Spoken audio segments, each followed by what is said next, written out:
Dans le cadre de la mise en œuvre de la relation 1 de moins pour obtenir le nombre 0, l'enseignant de CP1 peut amorcer son cours avec une comptine. Par exemple, voici ma main, elle a 5 doigts. En voici 2, en voici 3. Le premier, ce gros bonhomme, c'est le pouce qu'il se nomme. Regardez mes doigts travailler.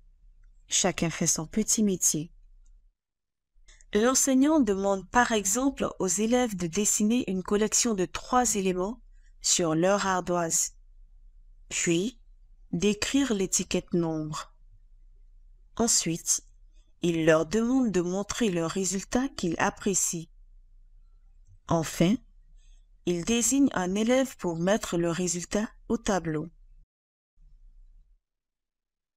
L'enseignant s'appuie sur la collection de 3 éléments proposés aux élèves, puis leur demande de constituer une autre collection avec un élément de moins que 3. L'enseignant apprécie la réponse des élèves, corrige les erreurs et valide le résultat. Ensuite, il leur demande de constituer une autre collection avec un élément de moins que 2.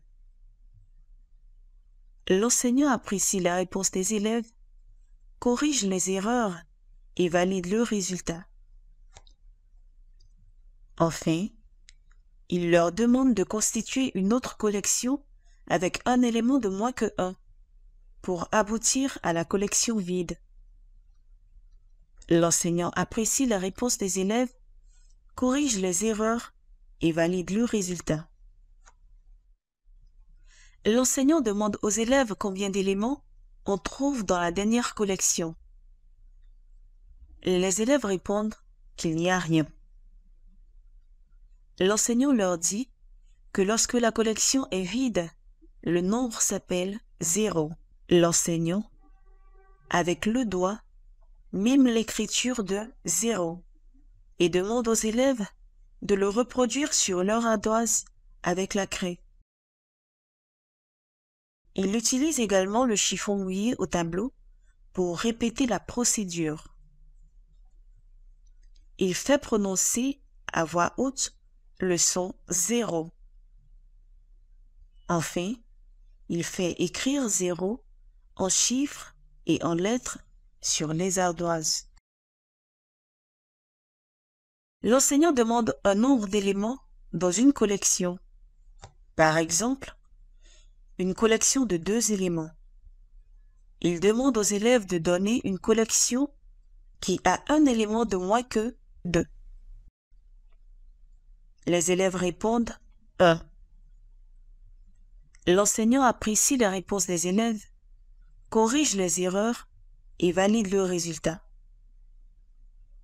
Ensuite, il leur demande de donner une collection qui a un élément de moins que 1.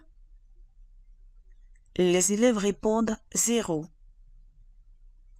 L'enseignant apprécie la réponse des élèves, corrige les erreurs et valide le résultat. À partir du résultat, l'enseignant amène les élèves à déduire la position de 0. 0 vient avant 1. En évaluation, l'enseignant peut proposer une collection de 4 éléments et demander aux élèves d'appliquer la relation 1 de moins pour aboutir à 0. 2 collections dont une vide et demander aux élèves de les coder. 3 collections avec des étiquettes nombres dont 0 et demander aux élèves de les décoder. Ou tout autre exercice qui permet d'évaluer l'acquisition de la relation 1 de moins pour obtenir le nombre 0. Ainsi, si tous les élèves ont pu résoudre les exercices correctement, l'enseignant a réussi la mise en œuvre de la relation 1 de moins pour obtenir 0.